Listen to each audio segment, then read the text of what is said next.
Hey, welcome to The Explainer. Today, we're diving into a really cool story about learning, frustration, and honestly, a pretty radical solution. It's for anyone who's ever felt like their brain just isn't playing along. This is all about building a learning system that's made not for the average person, but specifically for you. So let me ask you this. Have you ever been there? You find some super hyped, perfect study method. You pour hours into it. You do everything right, and it's a total flop. It just doesn't click. And you're left feeling like you're the problem, right? It's incredibly frustrating. But what if it's not you at all? What if it's not about a lack of effort, but simply a mismatch with how your brain is uniquely wired? This idea is the absolute core of what we're talking about today. See, we're often told to find the best system, when really we should be looking for the system that fits our brain, not the other way around. So let's get into it. Our story kicks off with a situation I think a lot of us can relate to. A huge challenge and the hunt for that one perfect tool to beat it. The author of the story we're looking at was up against a total beast of an exam. We're talking a test that needed him to memorize just a gigantic amount of information. The pressure was on, big time. He needed a system that was powerful enough to handle it all. And what did he choose? Mind mapping.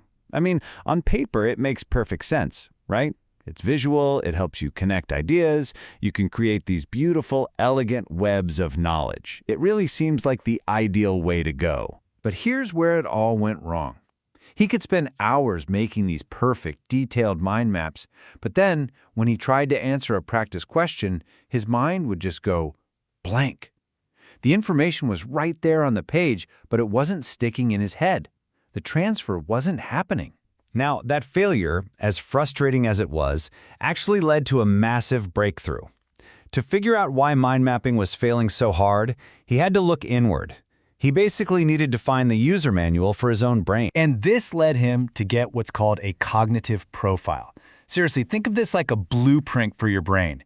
It's a map that shows you exactly how you're wired to process information, where you're naturally gifted, and where you're going to hit some roadblocks. And his profile revealed the exact reason for the problem. Look at this. He had huge strengths in understanding language and visual reasoning, and his processing speed was off the charts, super high. But he had one key challenge: working memory. That's your brain's little temporary sticky note, right? The space where you hold information while you're working on it.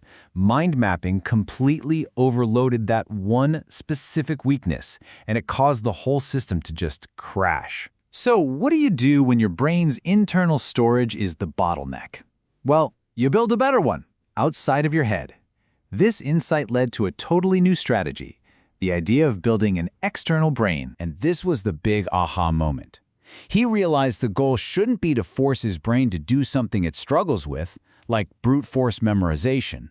No, the goal was to outsource that job completely, to build a perfect, totally reliable digital memory that he could tap into anytime he needed. His new method was, surprisingly simple. Just 2 steps. Step 1 was pure mechanics. Copy and paste every single word from his textbooks into a digital notebook. No thinking, no summarizing, no trying to learn, just a raw data dump. Then came step 2, the learning part, using that perfect digital copy to have a conversation, powered by AI. And this is the absolutely brilliant part. Step 1 was designed from the ground up to play to his greatest strength. It didn't need any working memory. All it needed was that lightning-fast processing speed he had for the simple, repetitive task of data entry. He literally designed his weakness right out of the process. Okay, so just having this external brain, this giant database, wasn't quite enough. It had to become an active partner in learning. And that's where step 2, the AI dialogue, really changed the whole game. This is where the real learning finally happened. Instead of just passively reading notes over and over, he could now actively use his strengths, his high-level verbal and reasoning skills. He could actually have a conversation with his study material. He could ask it to summarize a tough chapter, check if his own interpretation was right, and even get it to generate practice quizzes on the spot. He turned studying from this lonely act of memorization into a dynamic back-and-forth dialogue. So what's the big picture here? What's the major takeaway from this whole story? It's not about a specific app or a particular tool. It's about a fundamental, deep shift in how we think about learning itself. This chart just lays it out perfectly.